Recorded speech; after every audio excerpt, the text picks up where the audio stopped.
kugirwanirira tulina okusigala nga kwegamba tulimerako. Yes, kitalo nnyo Frank olunaku lwali bagenda kuziikibwa n'abantu bangi nnyo balumiziddwa, bantu bangi nnyo bali mu makomera, bantu bangi nnyo battiddwa, naye ng'abantu ababatta be bantu ate bali assigned okuba nti bakuuma emirembe gy'abantu. Simanyi oba mundaba bulungi naye nkokugamba zembalaba bulungi.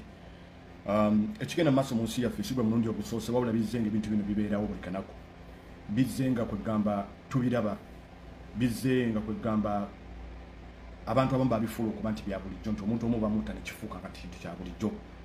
Naye ekisinza okubeera nti kinzizaamu amaanyi olunaku olwaliro kyendabyeko ku makya, kubanga I'm following things on the ground by Ugandan Journalists Association okuba nti bavuddeyo ne walking away ne batambula okuva mu briefings ezibaddewo. All briefings ezibaddewo, security briefings ezibaddewo, naye ng'omuntu gwe baleese okubriefing abantu Nalweliso ne banne, simanyi Major Nalweliso ne banne, olwo n'omusajja omulala ali awo, oba musajja oba Munyango oba Munyarwanda oba Mukigo baleese okubriefinga simanyi ba journalist kwe ku walking away from the briefings ezibaddewo. Ekyo nno kikulaga nti abantu babeera nga bakitole.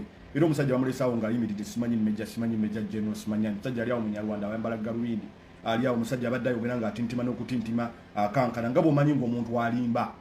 Omuntu wabeera alimba buli kaseera abeera akankana byayogera bitegeeza. Omusajja abadde ali awo nga bamubuuza ebibuuzo, omusajja oyo w'amagye. Ekyo kikulaga bulazi nti n'abantu abali mu system bennyini amazima gabaggwako. Omusajja abadde awo ali awo nti bamubuuza ebibuuzo nti omuntu munnamawulire akwata amawulire olwo kiki ekiviirako okuba nti attibwa ali mu kukoza simanyi rules of engagement. Baagala omuntu nga bali awo afuka bate bawandiike nti abadde apama. Bebagala abantu bagala bawandiike nti bintu bino bya bulimba. Naye ekikubisa bannamawulire kiri ekintu kimu.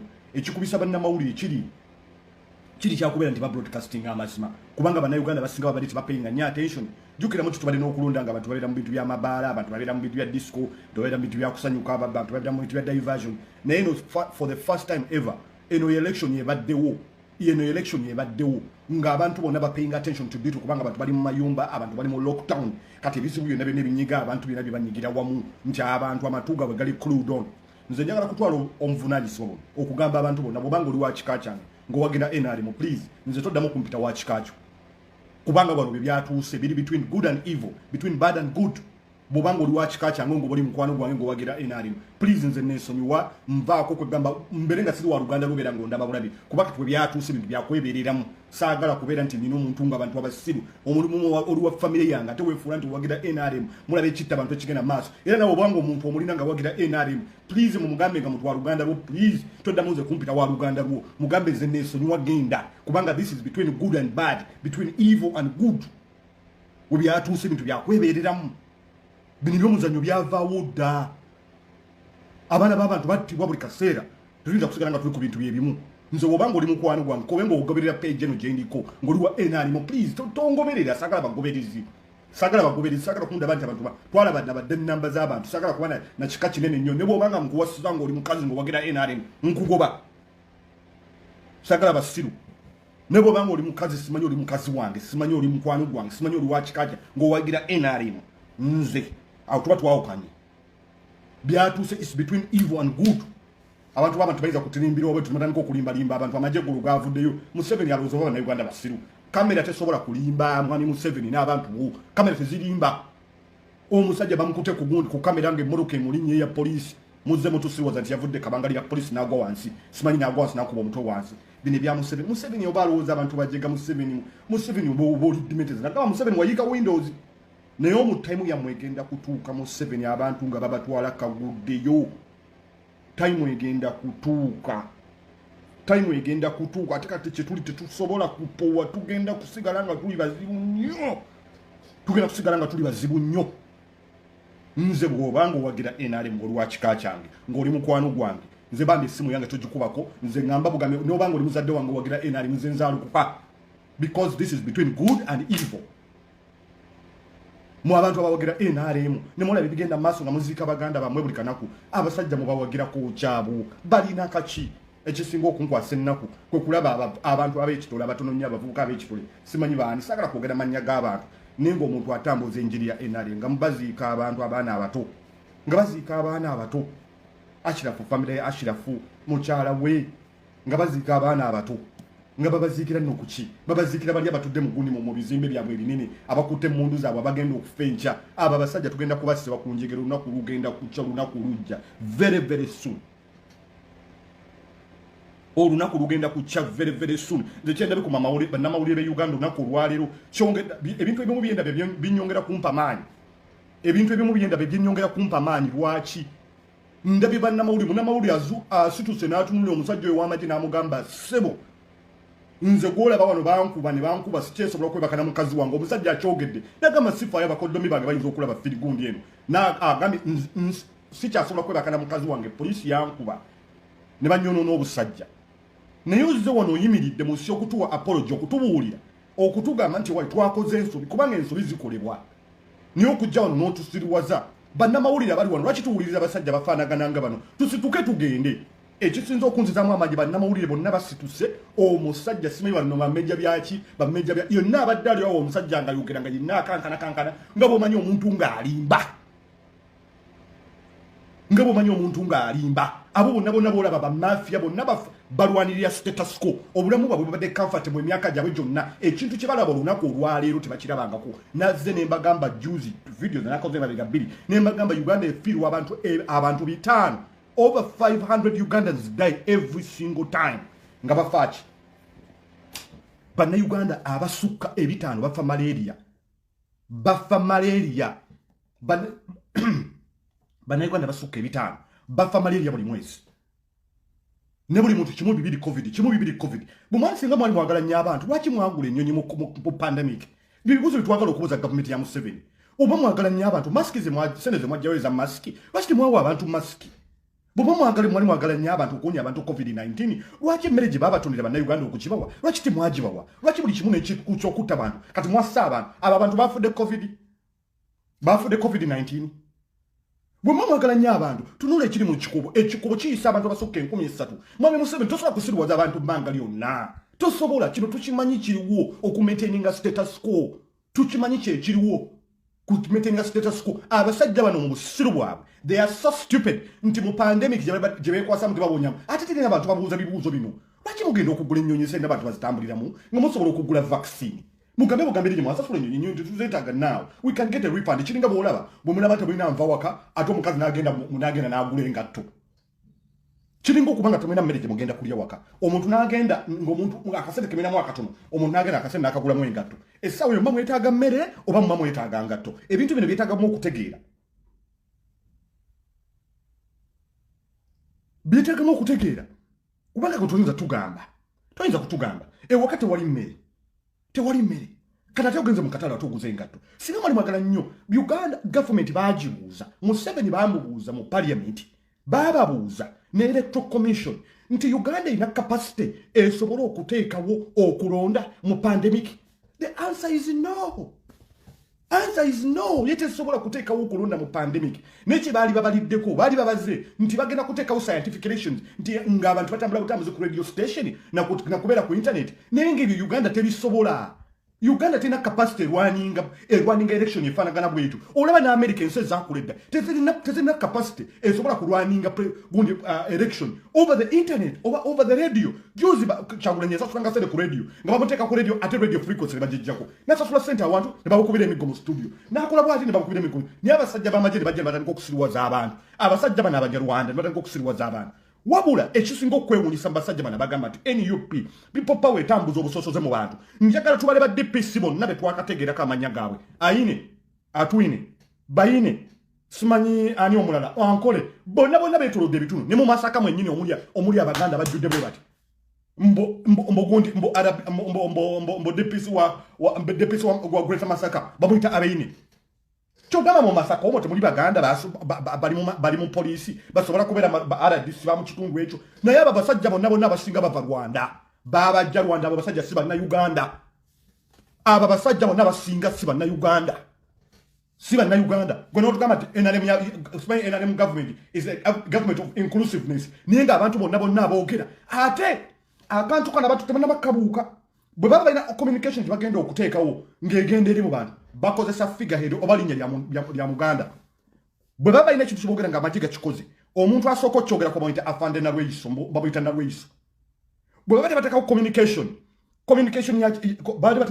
ya electoral commission oyo batagenda mu district nene aya communicating yabaddaani mbu yabadde mu Kenya aya communicating yabadani yabadde mu Kenya baba bagala kosa ba blog okulwanyisa okuteka information ba propagandist bakosa ba blog ki baganda lwaki bali bennyini baba bakoledde ekintu abo banyina bali mu government eyo tebajja bintu nababyekolera lwaki balina kukozesa mu abaganda abasiru nola omuntu nga muganda nga musiru nola bire ddala okugamanya muntu sitwaza oba mwe babazaala oba mwayo nkababere gambwa tewali katonda amanyi gye mwava nola bire ddala abantu abalina okutegeera nti baba balina abasajja bano okumanya muri bajozi baba balina communication gye bakozesa nga communication egenda mu bantu egenda kugamba ku inciting abantu mweke nyine mwe inciting abantu. You should not have held election. Museveni singo manyi toyagala kuvuganyizibwa. Wandi badde togenda mu kuvuma kinzana ganchima. Wali gambe bugambi elections zireme kubeera yo mulebe kulola bisere by'abantu. Na baana b'abantu kubeera nga babattira bwerere.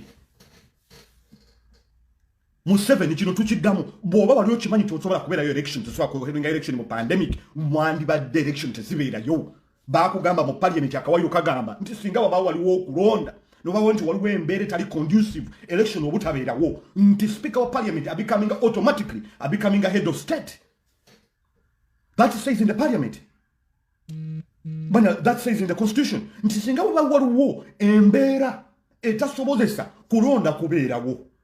Speaker of parliament abeera president w'ekiseera paka embeera lwekola ki lweterera n'olwokuba nti Museveni ali drunk on power. Yaita sobola kukkiriza kadaga kubeera president naye nga amateeka bwe gatuuka kola ki galagira naye nga teweewuunya Museveni was part of this process eyakola constitution. He was part of the constitution. Juzi yabadde ali mu batoolo juzi yabadde ali mundi bujjo. Museveni yagambe he hates the Ugandan constitution as much as he was part of it. N'olabira ddala Uganda nga tulina president atategeera.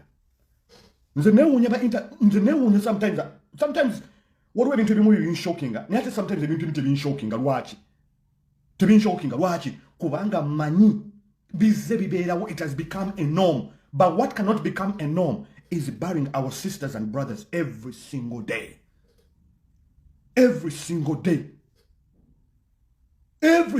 time okuba nti abaana bato baziikibwa naye nga abantu babattira ki. Twabuuzizza wano aba batugamba nti Uganda yatuse mu level 4. Uganda webanga eri mu level 4 COVID-19, America eri mu level ki? America yakafirwa abantu basuka emitwalo 3.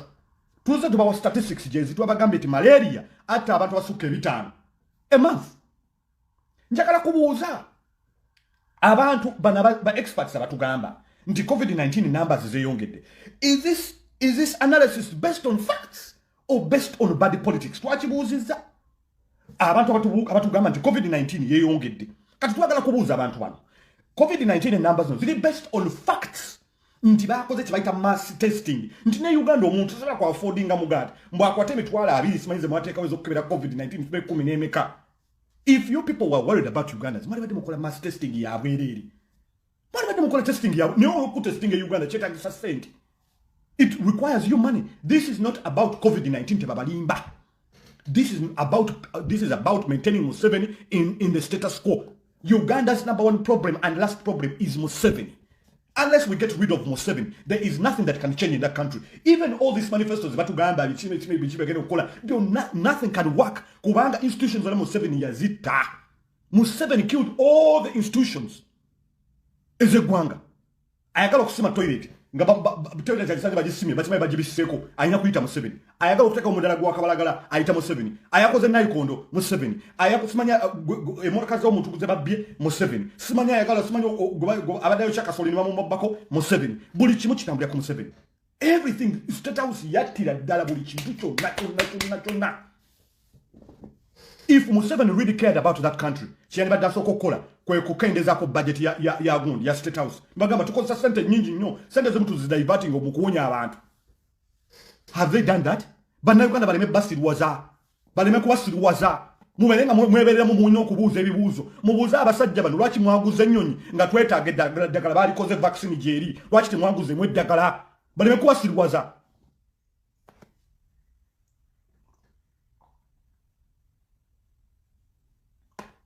Baleme kubasirwaza bana Uganda. This is about COVID-19. It is not about COVID-19. We twatandika election ne COVID yaliyo. But babuuza ekibuuzo mu parliament ne bagamba tetusobola kuteekawo government ya kiseera. Tusobola kuteekawo government y'ekiseera paka embeera wenekola kiweka embeera weneeterera. tusobola okuteekawo government ey'ekiseera the government ey'ekiseera nga government eyekulibwanyi ekulibwa speaker wa parliament kubanga baamanya abantu abadesigninga constitution baamanya nti wajja kubeerawo embeera tuyinza okutuuka mu election time nga waliwo olutalo waliwo embeera nga bwolaba pandemic nga bwe tulina pandemic leero ne bagamba tuteekewo kubanga baabuuza ekibuuzo kyali nti mu parliament Uganda eyina capacity holding election niyo olw'okuba nti Museveni cause all the shots nga yali amanyi agenda kufuna candidate wakuyisa mukka mu kisero kati candidate ndanga nko mukuba akavulu Bobi Wine akubye Museveni akavulu paka Museveni bamuzaala chobola bagenze bamuyisayisa obusigo buli mwenda ali mtobulabangako bagenze bamuyisayisa mu byale ya watatukanga information abantu bonna Uganda bamanyi people power abantu bonna bagenze okulaba nga akavulu kabayitiriddeko kubanga elections bwezatandikira pandemic yaliwo pandemic yaliwo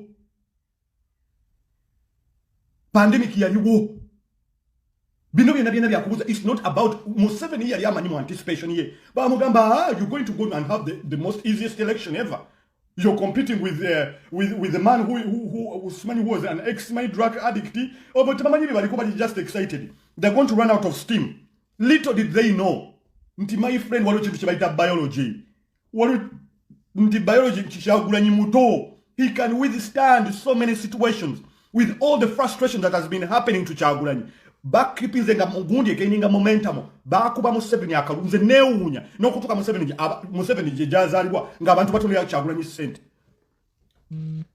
bwe batuuse Museveni jamuzali paka abasajja bagamenga tulina okupulinga card we have to pull a card kubanga ye mu anticipation yaabwe mu kuteebereza kwabwe bali bamanyi bafunye weak candidate they thought they had got a weak candidate they would just walk all over the candidate little did they know nti candidate kubali balina kusaawa eyo bago tulina kusaawa eno saawa zino nkubuulira amazima ga Katonda mu ggulu ne bwe bateekawo omuntu ne basimba mu mugongo Kyagulanyi akuba Museveni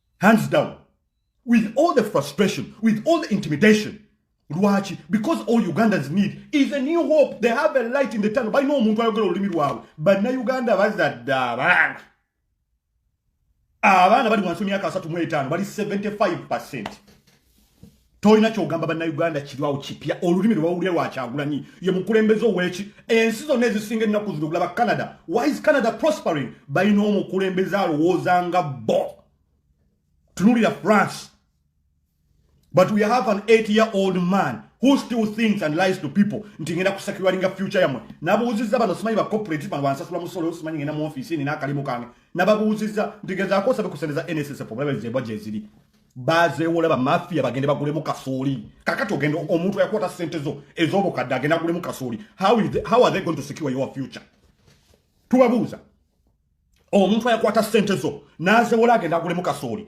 how are they going to secure your future esente zobokadde zobadde okolera omaze myaka 20 abiri okola wamala okusoma mu university ofunya akalimuko okafunidde mu bugubi kakati leero olwokuba nti Museveni osobola okugenda ku butcher y'embizi n'ogulawo embizi gye basise n'olya n'onywa omwenge n'ogenda mu disco n'okuba disco ne kati disco nazo zaggalawo abo baabavu was that gone Museveni singa lyafa nnyo ku bantu what have they done for businessmen who are abantu abaluzinze business yaabwe mu COVID ensi zonna zibadde zina kibayita rescue packages Kenya juzi excuse me Kenya juzi yagabira abantu ba businessmen abantu ababadde affected by the pandemic Tanzania look at Tanzania mu pandemic yayingidde a second economy it became a second economy just the other day are you telling us naku lwaleero tamaka tugamba nti lorezi bade zive Tanzania zibadde zikyayingira Uganda olwokuba they never had a lockdown kuba bo baagana ne vaccine baagiganye.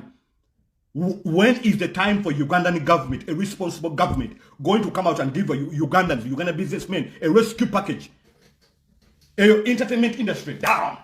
Tamugenda kudda mu kunyuma mugenda kutandika kuwoowola nga buwoowozi mu church. Nemujja kudda mu church gye mujja kutandika okuwoowoolera. Naye government yonna eri responsible. Tayinza kugula nnyonyi mu pandemic. Mwani abalowooleza basajja mwe ba mafia. Who thinks for you? Ani abalowooleza. But Ugandans, these are things that you have to think about. Who thinks for these people?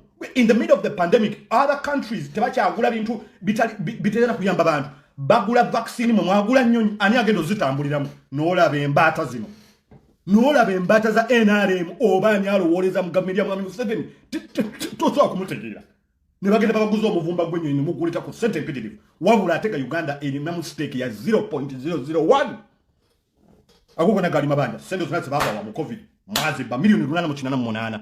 muwala wa Kutesa yabba oxygen singa mali kufanya ku Uganda Museveni singa omuwala oyo omuyita oyo mwana muka mwana wo n'omuyita n'omugaba ku bintu bibiri njagala ka ekintu Uganda bajja ku uploadinga njagala oxygen yo banjagala sente neto sobola kubanga mwenna muli babbi Museveni okuva ku gwe abantu bonna muli babbi bonna babbi mo Museveni alwanyisa obuli bw'engozi gwe wennyini gwe you are the master thief Museveni is the master thief Mbombo mfayo nyo ku COVID we have to protect our people simanyi keep social distance abana bako kubaka it's not about social distance Museveni we have seen NRM processions ngero kunjiri processions bazigana ngati bazigana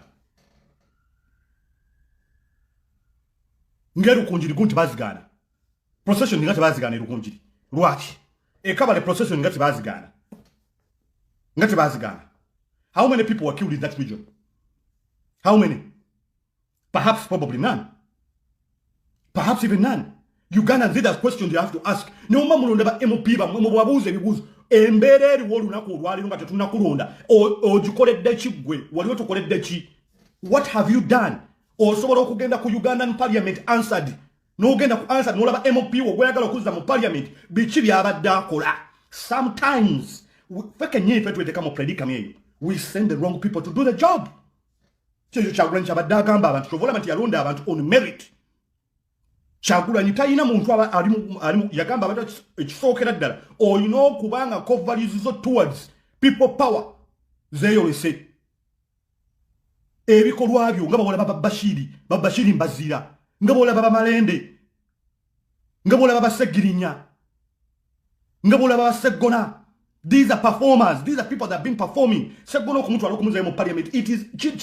segirinya ku muntu mu parliament is okay because at the end of the day tubadde ne ba intellectuals nga bebaka bwebasi abantu be West Nile abali represented by Moses onomusajja bamita Moses Ali I went to school with Moses Ali's kids his son bamita nene bamita Moses Ali nga yasinga okulembera nga yasinga okumba mu somero lyaffe all the time the people of West Nile have not been represented the man is always sleeping secondly from Masaka abantu talwa representing ebisanja kiramba abadde yebasi these are the intellectuals we're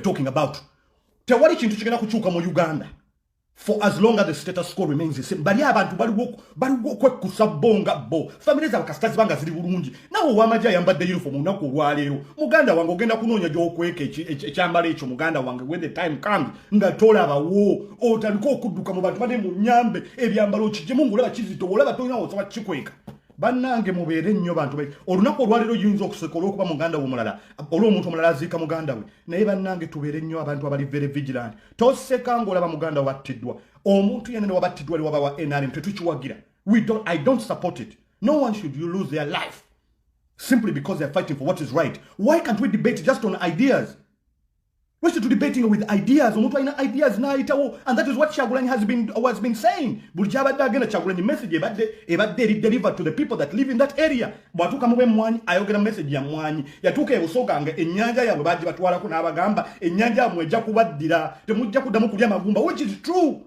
bwe yatuuse egomba eri ebutambala gye yabadde bali bantu balimi bakola yogurt bakola dairy products n'agamba nti amata gammwe tugenda ku revisinga price y'amata kubanga mwafunamu kibayita monopoly yajja etya mulimu families ezimu ez'abasajja bano zaafuna tenda zino nga tezafuna procurement mu ngeri ntuufu they never got the procurement in the right way kati ne babeera nga batapeeyi y'amata amata basobola okugakuseera mu Kampala naye baba bagagula ku muntu agakola kyagakama bagamugulako ku bbeeyi etali ya bulijjo ebyennyanja kintu kye kimu nti ku nnyanja ya Uganda olina okuba nekibayita license okuggyako ebyennyanja ng'oli munnauganda naye ng'omugwira ajja n'afuna license ng'agifunide ku bwereere n'akutunza ebyennyanja by'omu nsi yo n'abikutunza ate bbeeyi ng'eri waggulu This is exactly what Kyagulanyi has been. And this is something but our market were anticipating for. They were not anticipating for this. They were never anticipating. Okubanti bagenda kufuna formidable candidate agenda okujjanga yogera ensonga za Uganda nyangu nnyo nti n'omwana ali mu P7 azira bagamba olunaku olwaleero. This is a government that wants to secure your future. Abaana bamaze omwaka mulamba, they have no plan. They have no plan to take your kids back to school. Abaana kati generation amaze okukona.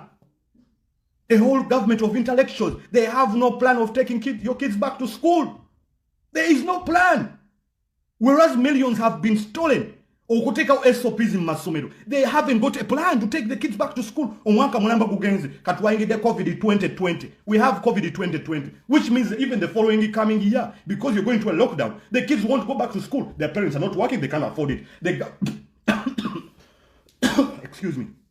Government Taina provisions yataddewo oba sente zigenda kuyamba ku bantu nti kakati tuweke provision kwetu bw'oba omwana abadde asoma private school, it is going to be by law buli mwana asasome emitwalo 4 government eyambeko amasomero because the money was there, the money was procured by government yewola sente, but they haven't got a plan. All we have is the Ministry of Education who never went to school, but he's the Ministry of Education with no qualification. And who is the Minister of Education? Happens to be the First Lady. What I'm speaking are facts. Do your kids go to school whether you're NRM or you're not NRM? Do your kids go to school? Abana bamwe bagenda mu masomero.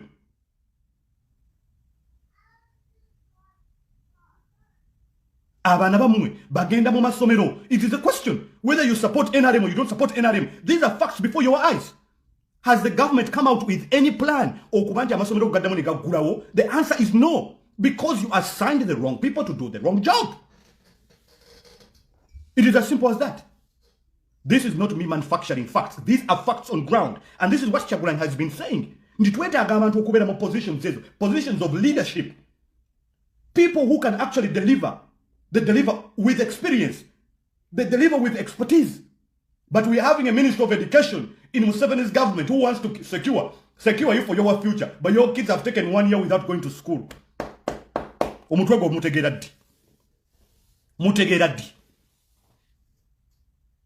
Yeah? Omwaka mulamba, he wants to secure your future. But abana bawazo omwaka mulamba. Abantu bonna bagula woda ne Kenya yagula abana basomera. Ne bateka uchi baita SOPs. Ndi bateka wentegeka. Whether you like it or not, we're going to be living with COVID-19 for a long time. People are anticipating, amawanga anticipating, tugenda ku living with COVID-19 until 26, 2027. So every time we're having COVID, because now we are going to COVID-20. COVID-20 it mutated from Bongereza. It means that we're going to lock up more. When abana banadayo di masomero. And since the pandemic, abana babade provisions. But we don't expect you to come up with such ideas because you are assigned the wrong people. Abantu bali mu government ya Mwami Museveni. Buli muntu azza mu lubuto lwe. Buli muntu ateka mu lubuto lwe. Teri muntu afa ku government. Teri muntu afa ku bantu. That is why you go to in Museveni's government. You go to someone's office. They have to belong to a certain tribe. Nengo omuntu teyasoma. Starting from the immigration. Okuva ku immigration desk. Nzo omuntu yenajja wanagamba simanyi people power is tribalistic. Munja kukubisa facts. Nja kusoka nkubuzo kuva ku airport. Tunuli abantu bali ku airport. Bongo oli nnyonyi. Tunuli abantu bali bagwange eri ba DPC bona twakitegedde ankole ayine mwesije atwine simanyani simanyi bali omunsi bali omugundi bali omugati bali bucket bali entebe simanyi bali esimu simanyi bali amatoke simanyi bali lumonde bona gwange eri. All the DPCs. But this was done systematic. These are the people in place. That is why their job has been. But the DPC enough frustrating the Kyagulanyi. They were promised. They are competing anya single kuyisa Kyagulanyi obubi. Era baddako ne mubukukulu bagamba namuyisiza bubi. Boyaziba temoka najikubye mipira. Oli goba oweruka ye promotion bagimuwa. Oli oweruka promotion ye bagimuwa. Kubanga yakole kitakoliba nenga atiri kyo bali bagezesa. They were testing. Nemubagamba goweruka bali CMSJ. Ba competing aba DPC bonna gwangeri. Gwomuntu wojja kungamba wano simanyi people power. Are we in a government okubanti we can be judged based on that ndi tuli tribalistic?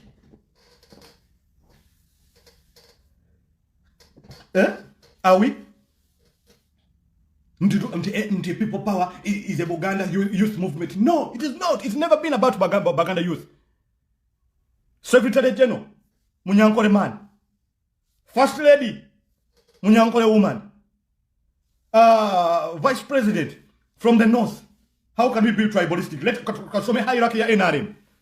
Tusome hierarchy ya NRM. Tutalike kwa DPCs. Natuna agenda wala tutalike kwa DPCs. Neba ara DPCs abebitundu. Bamwine, aine, atwine, agundi, bari omunsi, bari omufaliso, bari pichi, simanyi bari bichi. Ate bonna bonna siba na Uganda. Those are Rwandese. Tebabanga kuba na Uganda. They've never been Ugandans. never been. Abo tebasobola kulaga bajjajja baabwe basukka basatu. Tebasobola bakulaga. Kino kyakolebwa systematic kyakolebwa bukolebwa nga Museveni bwe yajja n'afuulinga bataata baffe n'abalimbalimba. Where Museveni has been, Museveni has left a lot of trouble. No work. Most of you people should read about Museveni and understand how Museveni thinks. What is happening now does not surprise me about Museveni. I read about Museveni in Luleno work, what he did to people. Our parents, Kogundi State Square, Bakuba Abantu Masasi, life. Museveni goes to Luwero, kills them. Over 1 million people. Over 1 million Ugandans died. Museveni killed them. And his men, what did they used to do? Bakwatanga byobote. Nebabyambala. Nebakwata babana abato. Nebabawenjaga, nebanywenjaga abana nebavaako. Abana nebakuba mundu without mercy. Museveni recently was saying that NUP is inciting the youth. They might be inciting, but they're not arming the youth. They have not armed the youth. When you read about Museveni in Luwero, you understand what Museveni thinks. Museveni bamubuuza mu 1980, was it 83, 84, ku BBC interview. Nagamba government we wabula oyo ayogera ekyo mu kalulu yali afunye akalulu aka.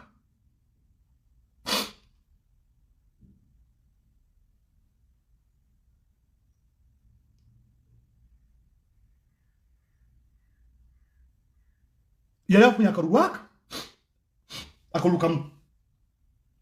So, whatever is happening in Uganda that shouldn't surprise you. Techino surprising. This man came with an agenda to destroy this country. And our parents listened to Obote. Yes, Obote was bad, but not to this extent. Obote yali mubinesiko extent yatu ya Museveni. Museveni has destroyed that country to the core. Abasajja babye sent netebakuta. But their days are numbered. Museveni yali amanyi election ero kasaba esije bamazo mujjamu amazo okuva mu kintu balese Kyagulanyi nagamba oyo abadde akubajjita abadde ayimba mu mumpi ne bamugamba capacity weri omusajja nga tulaba wa amaanyi nnyo omusajja nga tulaba wa amaanyi capacity ne tujirina running election mu pandemic nagamba capacity tujirina buli wanagenda nga ku radio station nga tebamuwa airplay. We have the capacity. We have the capacity. We have the capacity mumulete. Kombe bo baite bamanyi nti ono ate go balese muntu wadabadda basitenti watuka abavubuka bagezi nyabe nako zino omuvubuka ebintu byayogera omusajja ebintu byayitamu bulijjo abantu bibayitamu messaging eri very targeted. Bagenzo okukizuula ne bagamba manyi kadi je tulina okujjayo kubanga petu wakkiriza ogenda mu election. Museveni yennyini yakkiriza ogenda mu election zibeerewo. Nagamba omusajja agenda kutuswaliza mu Buganda mu Central kubanga mu Central kamera iwe eri amaanyi nnyo byatandikidde Masaka kasita byatuuse Gomba ne bitabuka namugamba muganda wange omuvubuka ono singa ajja n'ayingira Kampala ajja kuŋŋaanya abantu milioni 2 milioni 3 tusobola bakontaininga. Tulina okukola kye tulina okukola mu bwangu ddala. Tulina okukola mu bwangu ddala kubanga Museveni ye babadde bamujjamu empale. Buli Kyagulanyi babadde agenda badde amujjamu empale sati socks tula wansi kachini. Buli babadde agenda mu north kachini tula wansi. Bagenza okulaba ng'ekintu kibayitirire kubafunye ba bulu bisimanyi bafunye bana aboogeza abaali mwali mwadda babatutte mu bantu abasoga bagenza bagamba banne muntu twala okubanga tutege ne muntu tomeza bana simanyi bafulu ntebe mubaleese wano. These fools you bought them to talk to us. Balisi bali babogezi ba NRM bagende bakuba ekikopo mu Busoga. Abasoga bali t-shirt ne bali chapati bali ne sente. Ngabaga batujja kubira nebe obokulonda tumumanyi. Obokulonda tumanyi kugambe Kyagulanyi bonna babadde agenda badajja mu Museveni empale socks kachini. NRM badajja mu socks. Mpale sati kachini. Sati mpale kachini. Bagamba omusajja ono bo tutagenderera. Kubanga Museveni adajja kuswalirawo. Yabadde ajja kuswalirawo awo. Wonna wabadde agenda Museveni abantu badde bamuswaza yagenda juze guli yagenda abantu ne beggali mayumba gaba tebagala kumanya. Ate Museveni kyasinzo jijja muntu n'abakadde base yali egamba base y'abakadde. Kati kibakoze juzi nti Museveni yafunye abavubuka simanyi bavudde mu NUP ebyo byonna palapasi.